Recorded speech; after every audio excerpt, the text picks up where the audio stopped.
Chapter 11. Astley's. We never see any very large, staring, black Roman capitals in a book, or shop window, or placarded on a wall, without their immediately recalling to our mind an indistinct and confused recollection of the time when we were first initiated in the mysteries of the alphabet. We almost fancy we see the pen's point following the letter to impress its form more strongly on our bewildered imagination, and wince involuntarily as we remember the hard knuckles with which the reverend old lady who instilled into our mind the first principles of education for 9 pence per week, or 10 and 6 pence per quarter, was wont to poke our juvenile head occasionally by way of adjusting the confusion of ideas in which we were generally involved. The same kind of feeling pursues us in many other instances, but there is no place which recalls so strongly our recollections of childhood as Astley's. It was not a royal amphitheatre in those days, nor had De Crow arisen to shed the light of classic taste and portable gas over the sawdust of the circus, but the whole character of the place was the same. The pieces were the same, the clowns' jokes were the same, the riding masters were equally grand, the comic performers equally witty, the tragedians equally hoarse, and the highly trained chargers equally spirited. Astley's has altered for the better. We have changed for the worse. Our histrionic taste is gone, and with shame we confess that we are far more delighted and amused with the audience than with the pageantry we once so highly appreciated. We like to watch a regular Astley's party in the Easter or midsummer holidays, Pa and Ma, and 9 or 10 children varying from 5'6" to 2'11", from 14 years of age to 4. We had just taken our seat in one of the boxes, in the center of the house, the other night, when the next was occupied by just such a party as we should have attempted to describe had we depicted our beau ideal of a group of Astley's visitors. First of all, there came 3 little boys and a little girl, who, in pursuance of Paul's directions, issued in a very audible voice from the box door, occupied the front row. Then 2 more little girls were ushered in by a young lady, evidently the governess. Then came the 3 more little boys, dressed like the first, in blue jackets and trousers, with lay-down shirt collars. Then a child in a braided frock and high state of astonishment, with very large round eyes, opened to their utmost width, was lifted over the seats, a process which occasioned a considerable display of little pink legs. Then came Ma and Pa, and then the eldest son, a boy of 14 years old, who was evidently trying to look as if he did not belong to the family. The first 5 minutes were occupied in taking the shawls off the little girls and adjusting the bows which ornamented their hair. Then it was providentially discovered that one of the little boys was seated behind a pillar and could not see. So the governess was stuck behind the pillar, and the boy lifted into her place. Then Pa drilled the boys, and directed the stowing away of their pocket handkerchiefs, and Ma, having first nodded and winked to the governess to pull the girls' frocks a little more off their shoulders, stood up to review the little troop. An inspection which appeared to terminate much to her own satisfaction, for she looked with a complacent air at Pa, who was standing up at the further end of the seat. Pa returned the glance, and blew his nose very emphatically, and the poor governess peeped out from behind the pillar, and timidly tried to catch Ma's eye, with a look expressive of her high admiration of the whole family. Then 2 of the little boys, who had been discussing the point whether Astley's was more than twice as large as Drury Lane, agreed to refer it to George for his decision, at which George, who was no other than the young gentleman before noticed, waxed indignant, and remonstrated in no very gentle terms on the gross impropriety of having his name repeated in so loud a voice at a public place, on which all the children laughed very heartily, and one of the little boys wound up by expressing his opinion that George began to think himself quite a man now, whereupon both Pa and Ma laughed too, and George, who carried a dress cane and was cultivating whiskers, muttered that William always was encouraged in his impertinence, and assumed a look of profound contempt, which lasted the whole evening. The play began, and the interest of the little boys knew no bounds. Paul was clearly interested too, although he very unsuccessfully endeavored to look as if he wasn't.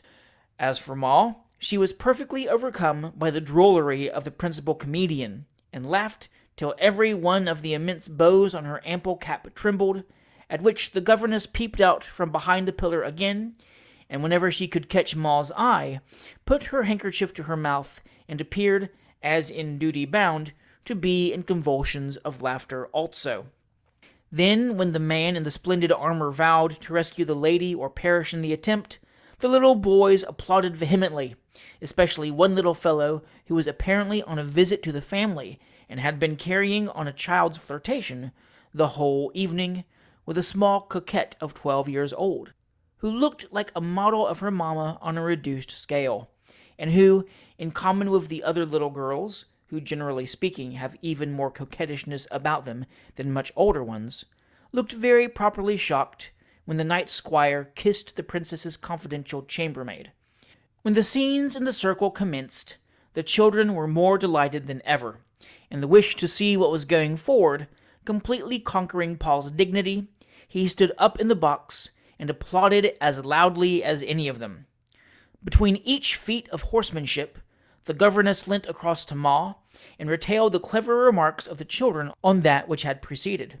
And Ma, in the openness of her heart, offered the governess an acidulated drop, and the governess, gratified to be taken notice of, retired behind her pillar again, with a brighter countenance, and the whole party seemed quite happy, except the exquisite in the back of the box, who, being too grand to take any interest in the children, and too insignificant to be taken notice of by anybody else, occupied himself, from time to time, in rubbing the place where the whiskers ought to be, and was completely alone in his glory. We defy anyone who has been to Astley's 2 or 3 times, and is consequently capable of appreciating the perseverance with which precisely the same jokes are repeated night after night, and season after season, not to be amused with one part of the performances at least. We mean the scenes in the circle.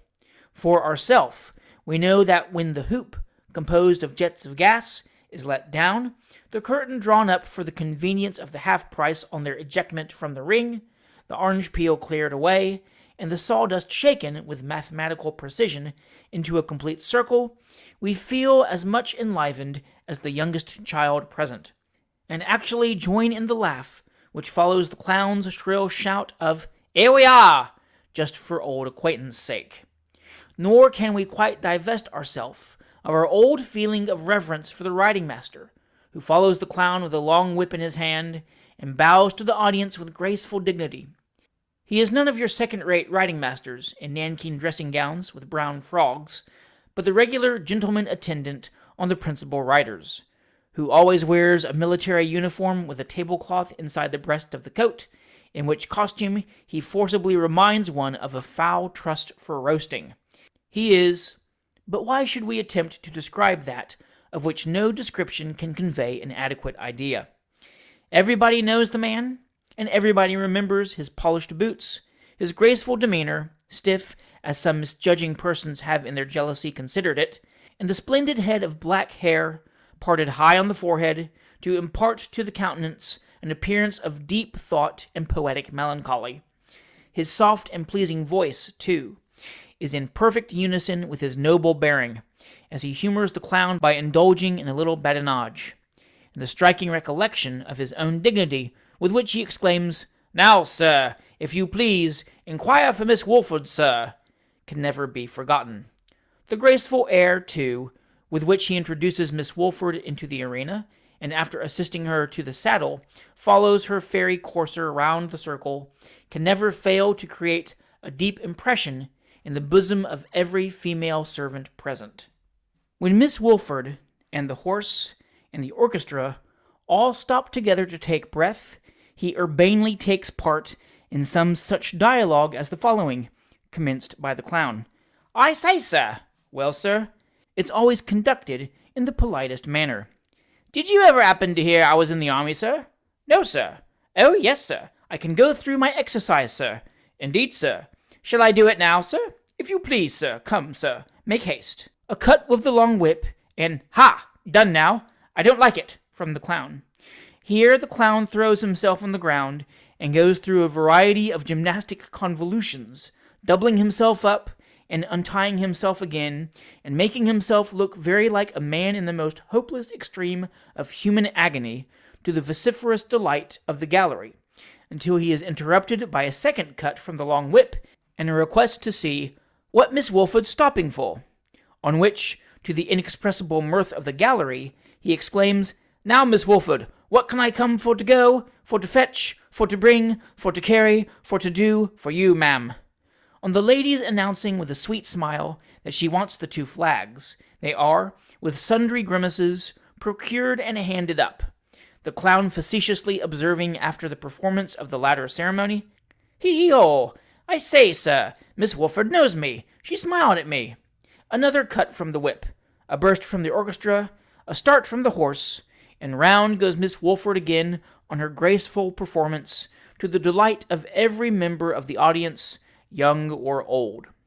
The next pause affords an opportunity for similar witticisms, the only additional fun being that of the clown making ludicrous grimaces at the riding master every time his back is turned, and finally quitting the circle by jumping over his head, having previously directed his attention another way.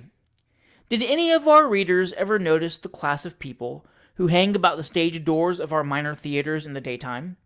You will rarely pass one of these entrances without seeing a group of 3 or 4 men conversing on the pavement, with an indescribable public-house parlor swagger and a kind of conscious air, peculiar to people of this description. They always seem to think they are exhibiting. The lamps are ever before them. That young fellow in the faded brown coat and very full light of green trousers pulls down the wristbands of his check shirt as ostentatiously as if it were the finest linen, and cocks the white hat of the summer before last as knowingly over his right eye as if it were a purchase of yesterday. Look at the dirty white Berlin gloves and the cheap silk handkerchief stuck in the bosom of his threadbare coat. Is it possible to see him for an instant and not come to the conclusion that he is the walking gentleman who wears a blue surtout, clean collar, and white trousers for half an hour, and then shrinks into his worn-out scanty clothes? Who has to boast night after night of his splendid fortune, with the painful consciousness of £1 a week and his boots to find, to talk of his father's mansion in the country, with a dreary recollection of his own 2 pair back in the new cut, and to be envied and flattered as the favored lover of a rich heiress, remembering all the while that the ex-dancer at home is in the family way, and out of an engagement? Next to him, perhaps, you will see a thin, pale man with a very long face, in a suit of shining black, thoughtfully knocking that part of his boot which once had a heel with an ash-stick. He is the man who does the heavy business, such as prosy fathers, virtuous servants, curates, landlords, and so forth. By the way, talking of fathers, we should very much like to see some piece in which all the dramatis personae were orphans. Fathers are invariably great nuisances on the stage, and always have to give the hero or heroine a long explanation of what was done before the curtain rose, usually commencing with, "It is now 19 years, my dear child, since your blessed mother," here the old villain's voice falters, "confided you to my charge. You were then an infant," etc., etc., or else they have to discover, all of a sudden, that somebody whom they have been in constant communication with during 3 long acts without the slightest suspicion is their own child, in which they exclaim, "Ah, what do I see? This bracelet, that smile, these documents, those eyes. Can I believe my senses? It must be. Yes, it is my child. My father," exclaims the child, and they fall into each other's arms and look over each other's shoulders, and the audience gives 3 rounds of applause. To return from this digression, we were about to say that these are the sort of people whom you see talking and attitudinizing outside the stage door of our minor theaters. At Astley's, they are always more numerous than at any other place. There is generally a groom or two, sitting on the window-sill, and 2 or 3 dirty, shabby-genteel men in checked neckerchiefs and sallow linen lounging about, and carrying, perhaps under one arm, a pair of stage shoes badly wrapped up in a piece of old newspaper. Some years ago we used to stand looking open-mouthed at these men, with a feeling of mysterious curiosity, the very recollection of which provokes a smile at the moment we are writing. We could not believe that the beings of light and elegance in milk-white tunics, salmon-colored legs, and blue scarfs, who flitted on sleek cream-colored horses before our eyes at night, with all the aid of lights, music, and artificial flowers, could be the pale, dissipated-looking creatures we beheld by day. We can hardly believe it now. Of the lower class of actors we have seen something, and it requires no great exercise of imagination to identify the walking gentleman with the dirty swell, the comic singer with the public-house chairman, or the leading tragedian with drunkenness and distress. But these other men are mysterious beings, never seen out of the ring, never beheld but in the costume of gods and sylphs, with the exception of Ducrot, who can scarcely be classed among them. Who ever knew a rider at Astley's, or saw him but on horseback? Can our friend in the military uniform ever appear in threadbare attire, or descend to the comparatively unwadded costume of everyday life? Impossible. We cannot, we will not believe it. Chapter 12. Greenwich Fair. If the parks be the lungs of London, we wonder what Greenwich Fair is. A periodical breaking out, we suppose? A sort of spring rash, a 3 days' fever, which cools the blood for 6 months afterwards, and at the expiration of which London is restored to its old habits of plodding industry as suddenly and completely as if nothing had ever happened to disturb them. In our earlier days, we were a constant frequenter of Greenwich Fair for years. We have proceeded to, and returned from it, in almost every description of vehicle. We cannot consciously deny the charge of having once made the passage in a spring van, accompanied by 13 gentlemen, 14 ladies, an unlimited number of children, and a barrel of beer. And we have a vague recollection of having, in later days, found ourselves the 8th outside on top of a hackney coach at something past 4 o'clock in the morning, with a rather confused idea of our own name or place of residence. We have grown older since then, and quiet and steady, liking nothing better than to spend our Easter and all our other holidays in some quiet nook with people of whom we shall never tire. But we think we still remember something of Greenwich Fair, and of those who resort to it. At all events, we will try. The road to Greenwich during the whole of Easter Monday is in a state of perpetual bustle and noise. Cabs, hackney coaches, shay carts, coal wagons, stages, omnibuses, sociables, gigs, donkey chases, all crammed with people, for the question never is what the horse can draw, but what the vehicle will hold, roll along at their utmost speed. The dust flies in clouds, ginger beer corks go off in volleys, the balcony of every public house is crowded with people, smoking and drinking, half the private houses are turned into tea shops, fiddles are in great request, every little fruit shop displays its stall of gilt gingerbread and penny toys, turnpike men are in despair, horses won't go on, and wheels will come off. Ladies in carawans scream with fright at every fresh concussion, and their admirers find it necessary to sit remarkably close to them by way of encouragement. Servants of all work, who are not allowed to have followers, and have got a holiday for the day, make the most of their time with the faithful admirer who waits for a stolen interview at the corner of the street every night when they go to fetch the beer. Apprentices grow sentimental, and straw-bonnet makers kind. Everybody is anxious to get on, and actuated by the common wish to be at the fair or in the park as soon as possible. Pedestrians linger in groups at the roadside, unable to resist the allurements of the stout proprietress of the Jack-in-the-Box, 3 shies a penny, or the more splendid offers of the man with 3 thimbles and a pea on a little round board, who astonishes the bewildered crowd with some such address as, "Here's the sort of game to make you laugh 7 years out of your dead, and turn every hair on your head grave with delight. 3 thimbles and 1 little pea, with 1, 2, 3, and a 2, 3, 1. Catch 'em who can, look on, keep your eyes open, and never say die.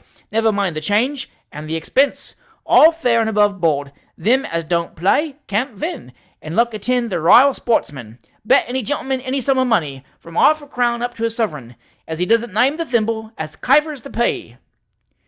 Here some greenhorn whispers to his friends that he distinctly saw the pea roll under the middle thimble, an impression which is immediately confirmed by a gentleman in top boots, who is standing by, and who, in a low tone, regrets his own inability to bet, in consequence of having unfortunately left his purse at home, but strongly urges the stranger not to neglect such a golden opportunity.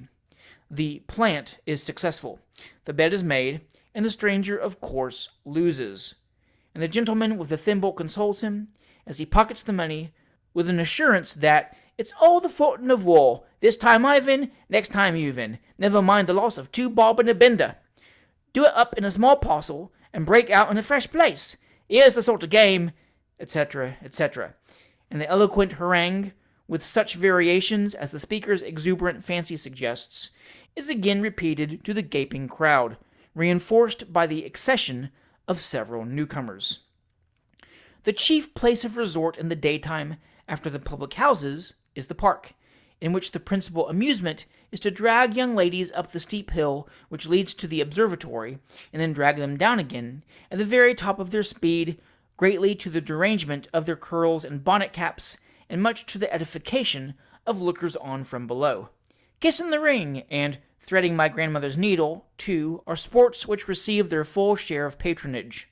Love-sick swains, under the influence of gin and water, and the tender passion, become violently affectionate, and the fair objects of their regard enhance the value of stolen kisses by a vast deal of struggling, and holding down of heads, and cries of, "Oh, had done then, George! Oh, do tickle him for me, Mary! Well, I never!"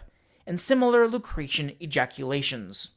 Little old men and women, with a small basket under one arm, and a wine-glass without a foot in the other hand, tender "a drop of the right sort" to the different groups, and young ladies, who are persuaded to indulge in a drop of the aforesaid right sort, display a pleasing degree of reluctance to taste it, and cough afterwards with great propriety. The old pensioners, who, for the moderate charge of a penny, exhibit the mast-house, the Thames and shipping, the place where the men used to hang in chains, and other interesting sights through a telescope, are asked questions about objects within the range of the glass, which it would puzzle a Solomon to answer, and requested to find out particular houses in particular streets, which it would have been a task of some difficulty for Mr. Horner, not the young gentleman who ate the mince pies with his thumb, but the man of Colosseum notoriety, to discover.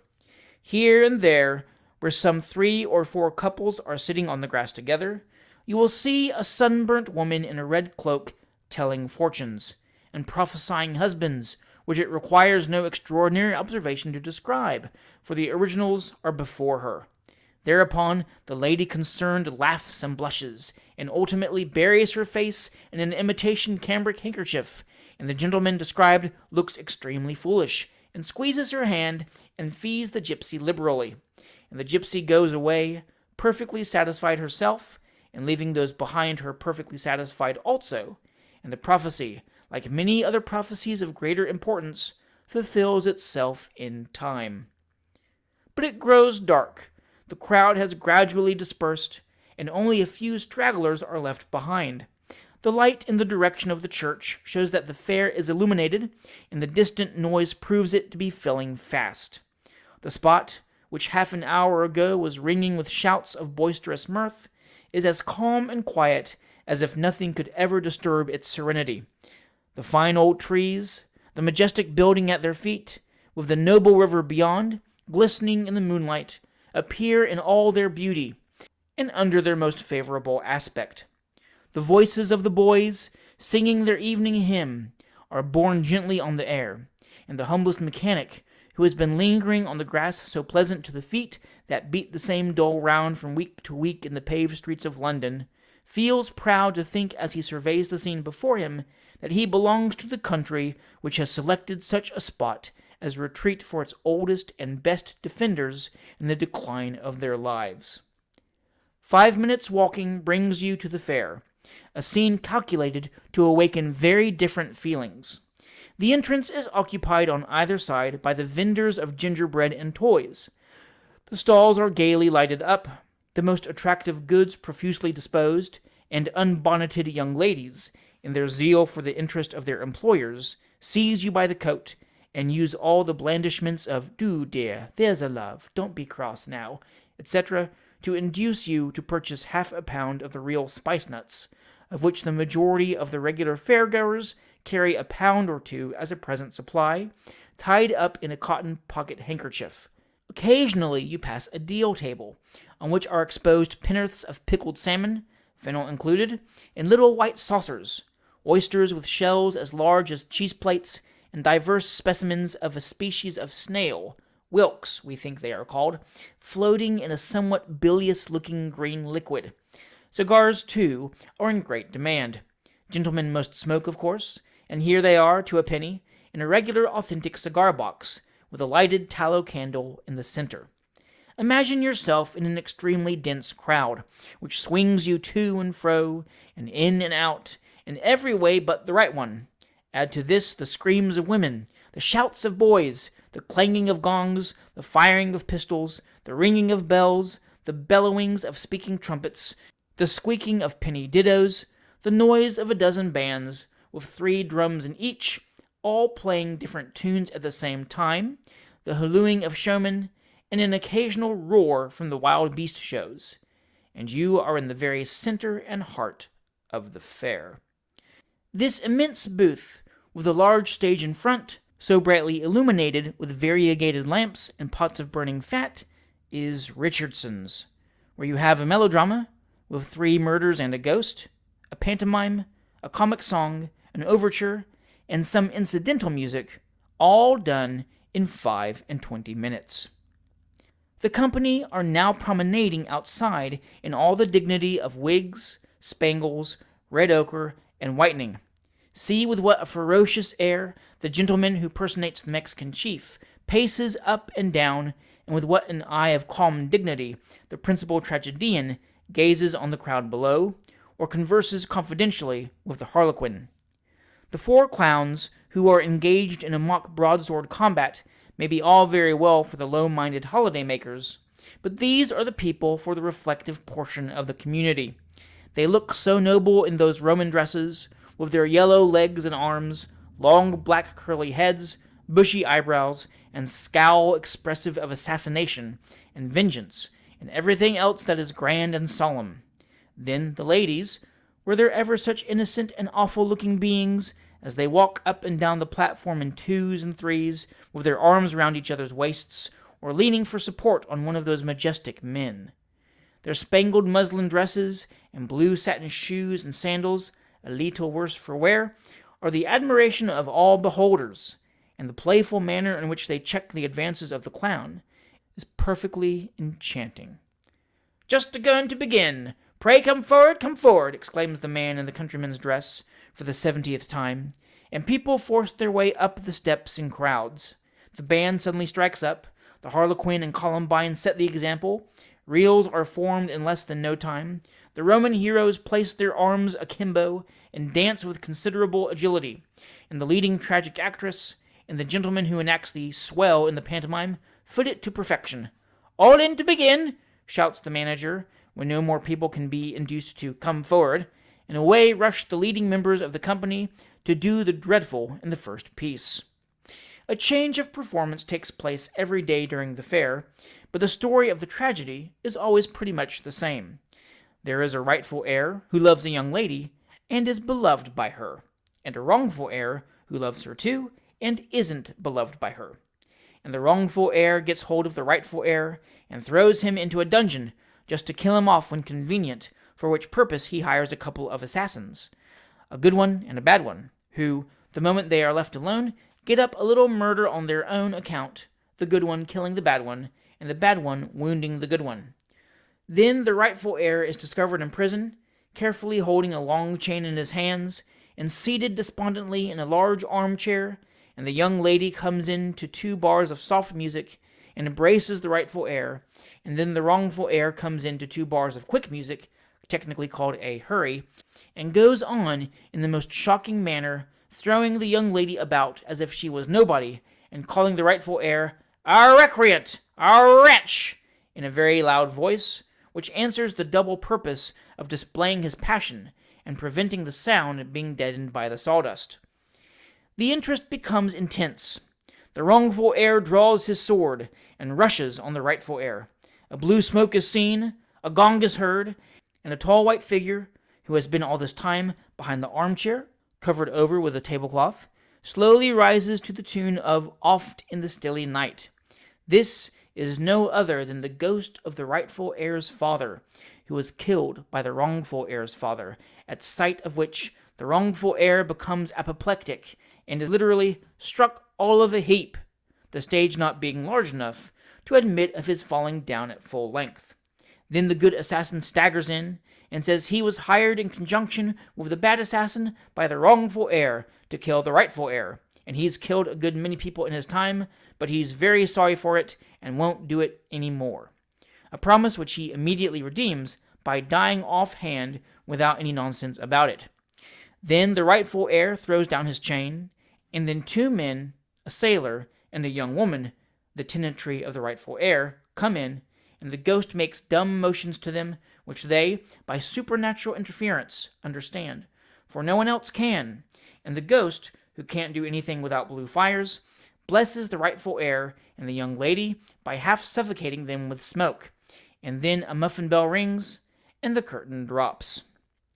The exhibitions next in popularity to these itinerant theaters are the traveling menageries, or, to speak more intelligibly, the wild beast shows, where a military band in beef-eater's costume, with leopard skin caps, play incessantly, and where large, highly colored representations of tigers tearing men's heads open, and a lion being burnt with red-hot irons to induce him to drop his victim, are hung up outside by way of attracting visitors. The principal officer at these places is generally a very tall, hoarse man in a scarlet coat, with a cane in his hand, with which he occasionally raps the pictures we have just noticed, by way of illustrating his description, something in this way: "Here, here, here, the lion, tap.